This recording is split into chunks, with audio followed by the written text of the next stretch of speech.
This is a map of California, where the green line runs through the state from the Salton Sea in the south, northward for approximately 800 miles, traversing both coastal and inland regions. This line reveals the location of the infamous San Andreas Fault. The fault is notorious for dividing California in half and causing deadly earthquakes that keep both the U.S. government and Californians on the edge of their seats. The fault is always closely monitored, but recent discoveries indicate that something even more catastrophic is on the horizon. The question looming over everyone's mind is, when will the San Andreas Fault finally give way? Will it cause California to slip into the sea? The anticipation of such a significant event is palpable, and scientists are racing against time to find answers before it's too late. Join us as we delve into the ominous signs that the San Andreas Fault is about to crack and explore what that could mean for California and the world at large. The San Andreas Fault is a name that immediately triggers thoughts of catastrophic earthquakes, especially for those living in California. It is a major crack in the Earth's surface found in the far western part of North America. This fault stretches for over 800 miles, running northwestward from the northern end of the Gulf of California, through the western part of California, and then reaching the Pacific Ocean in the region of San Francisco. What makes this fault so feared is the constant tectonic movement detected around its base, often leading to earthquakes along its path. A tragic example that still resonates with Americans is the destructive earthquake that struck in 1906. Although a smaller earthquake happened in 1989, 5 years later the suburbs of Los Angeles experienced a more powerful and damaging earthquake along one of the San Andreas' larger secondary faults. Despite the devastation caused by these events, it's important to note that the fault line itself did not move directly through the affected towns. However, several communities lie squarely on the fault line and are vulnerable to a potential earthquake disaster. Point Reyes Station, Fraser Park, Daly City, Desert Hot Springs, Gorman, San Bernardino, Wrightwood, Palmdale, and Bodega Bay are all sitting ducks. The recent announcement by Thomas Jordan, the director of the Southern California Earthquake Center, about the critical state of the San Andreas Fault has captured the attention of every Californian and made them anxious. According to Thomas, the fault line is in a critical state, and a massive earthquake could be looming underneath. Californian residents are already living with the fear that the fault line could unleash its power at any moment, but this new warning has heightened their anxiety. The Southern California section of the fault line is particularly vulnerable, and Thomas commented that it looks like it's locked, loaded, and ready to go. The last time this region suffered such a disaster was in 1857, when a magnitude 7.9 earthquake ruptured a breathtaking 185 miles between Monterey County and the San Gabriel Mountains near Los Angeles. It has been too quiet for too long, and the springs on the San Andreas system have been wound very tight. The recent announcement made during the National Earthquake Conference in Long Beach has put everyone on high alert, and they are now wondering when the next earthquake will hit and how devastating it will be. The San Andreas Fault has long been a source of anxiety for Californians, and for good reason. It is a major tectonic boundary where the Pacific Plate is slowly moving northwest relative to the North American Plate. This movement should relieve about 16 feet of accumulated plate movement every 100 years, but unfortunately, the stress has been building up for over a century. The director of the Southern California Earthquake Center, Thomas Jordan, recently sounded the alarm that the fault seems to be in a critical state, and a great earthquake could be looming underneath. However, this section of the San Andreas Fault is not the only one overdue for an earthquake. San Bernardino County, around the southeastern section of the fault known as the Coachella Pass, has not significantly moved since an earthquake in 1812.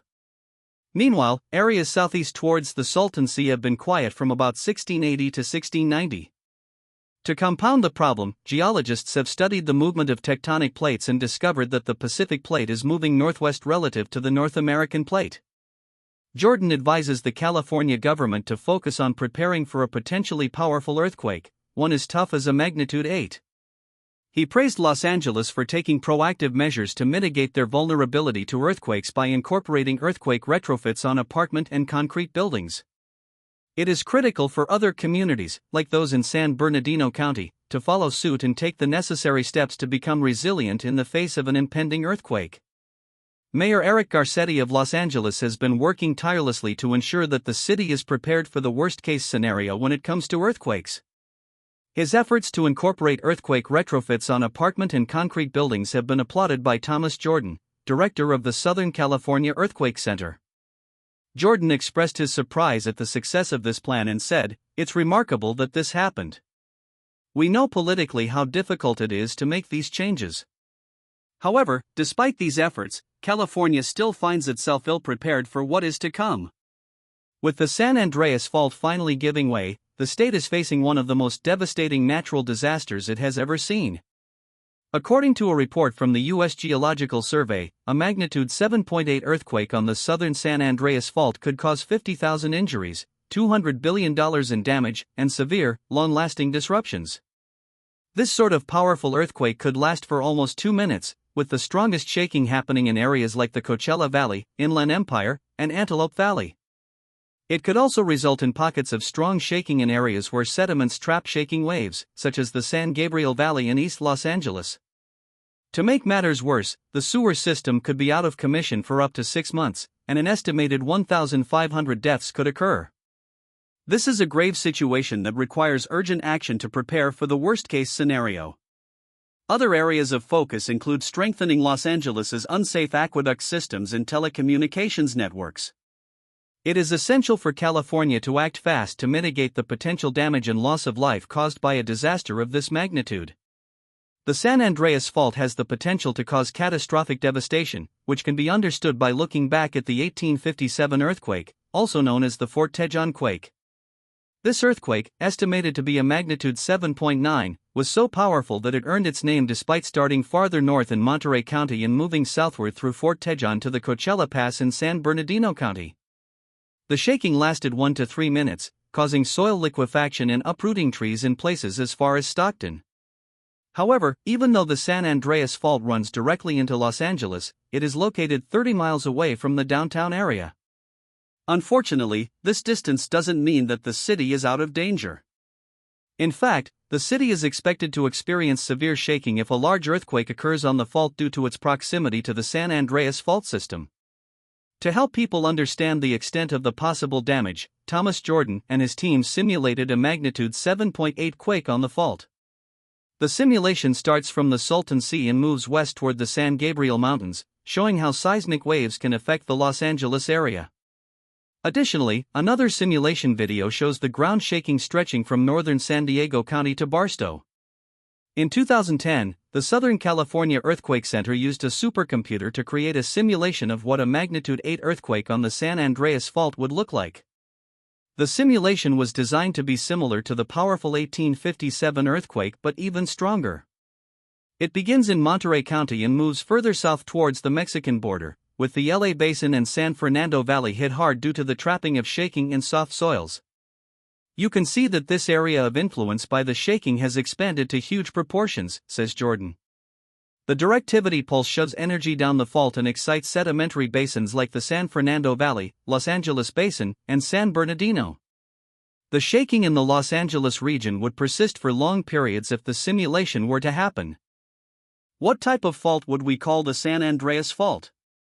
According to the theory of plate tectonics, the San Andreas Fault is the boundary between two major plates of the Earth's crust, the Northern Pacific Plate to the south and west, and the North American Plate to the north and east. The Northern Pacific Plate is moving laterally past the North American Plate in a northerly direction, making the San Andreas Fault a strike-slip fault. Though the plate movement relative to each other has been about 1 centimeter per year of geologic time, the annual activity rate has been 4 to 6 centimeters per year since the early 20th century. With such activity, it's only a matter of time before the next big one.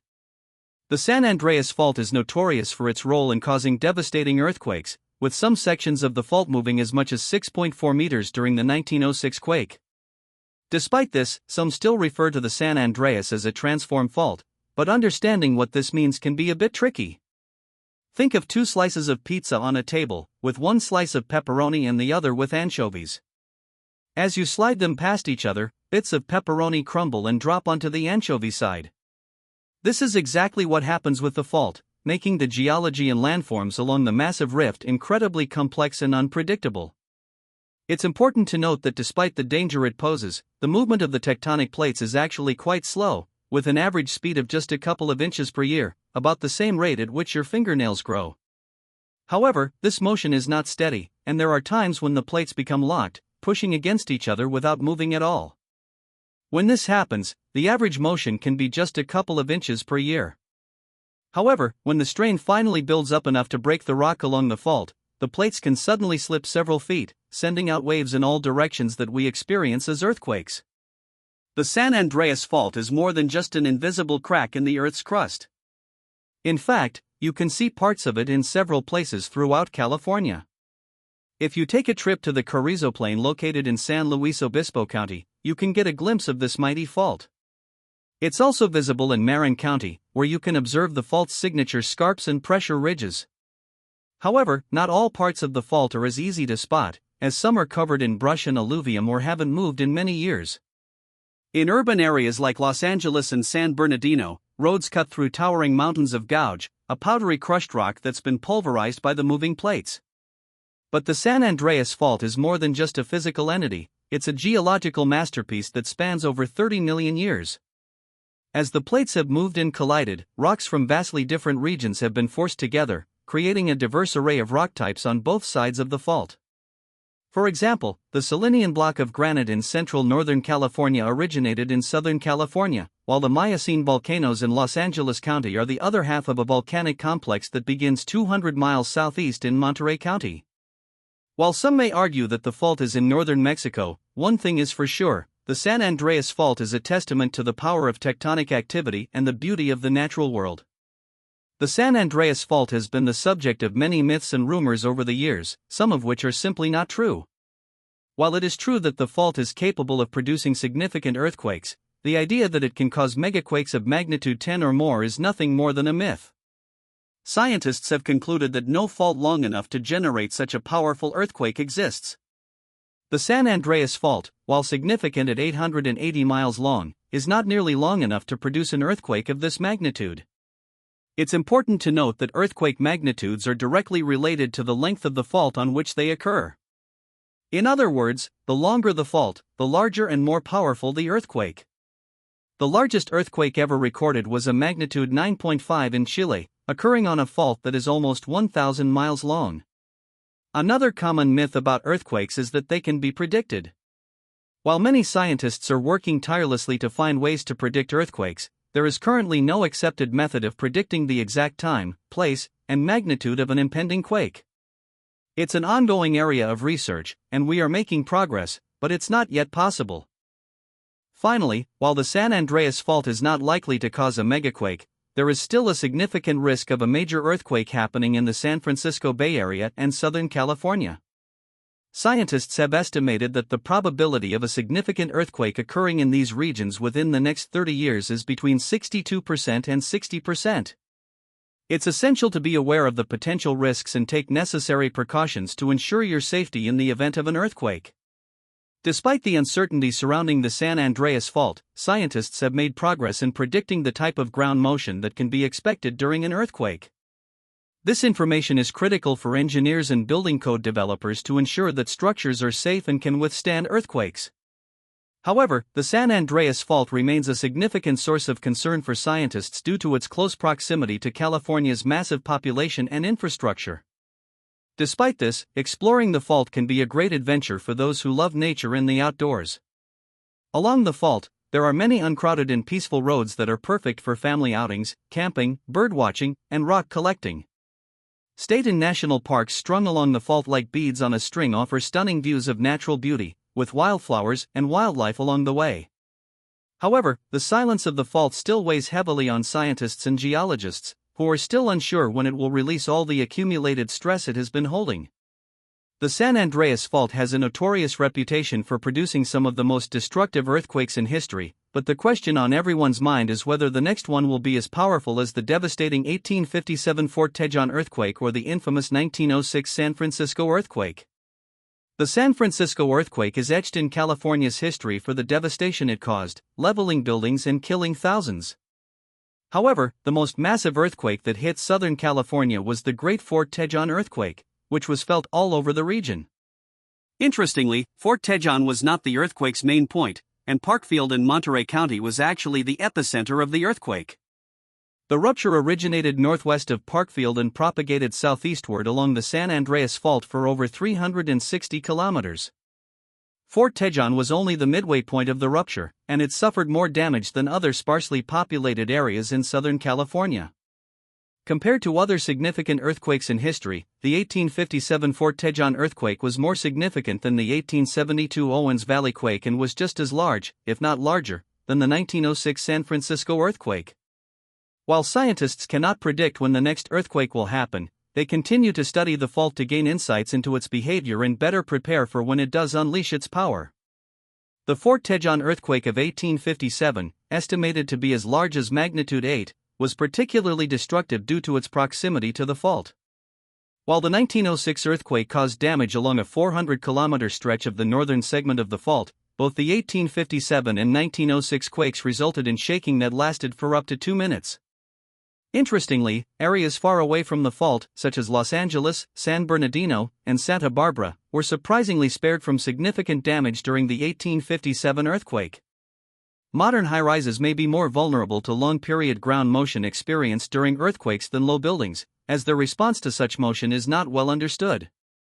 In contrast, Fort Tejon was battered by aftershocks for months and even years after the main shock due to its proximity to the fault. Scientists predict that if other populated areas such as Wrightwood, Palmdale, Fraser Park, or Taft were around during the 1857 quake, they would have experienced similar intensities to those felt at Fort Tejon. The next big one is a matter of when, not if, and questions remain as to whether it will be as large as the 1857 earthquake. Southern California residents must remain vigilant and prepared for the inevitable, as earthquakes can strike at any time. Although Los Angeles was not hit as hard during the last earthquake, it's uncertain how well modern structures would hold up in another big quake.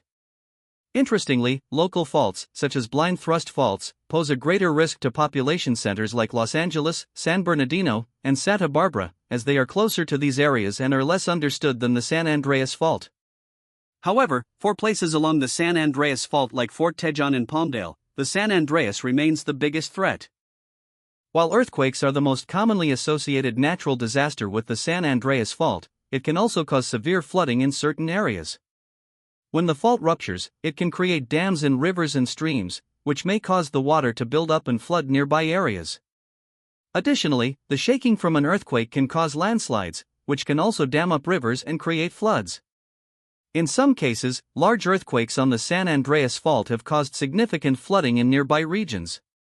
For example, the 1906 San Francisco earthquake caused widespread flooding in the city due to ruptured water mains and compromised levees. So, while the San Andreas Fault is primarily known for its earthquake activity, it is important to be aware of the potential for flooding as well. Continued monitoring and research are essential to comprehending and mitigating the seismic hazard in Southern California. While we cannot prevent earthquakes, being aware of the potential dangers can help us prepare and minimize their impact. Nonetheless, it's important for Californians and visitors to be prepared and stay informed on the latest safety measures. Whether it's a family outing to one of the state or national parks strung along the fault or simply driving down one of the peaceful, uncrowded roads that stretch alongside it, one thing is for certain: the San Andreas Fault remains a marvel and a mystery. The Southern California Earthquake Center has made predictions about the potential damage that could be caused by the San Andreas Fault, but there is always the possibility that the actual damage could be more or less severe than what was predicted. It is also unclear whether the fault will remain dormant forever or when the next big earthquake will occur. What do you think? Share your thoughts in the comments section below.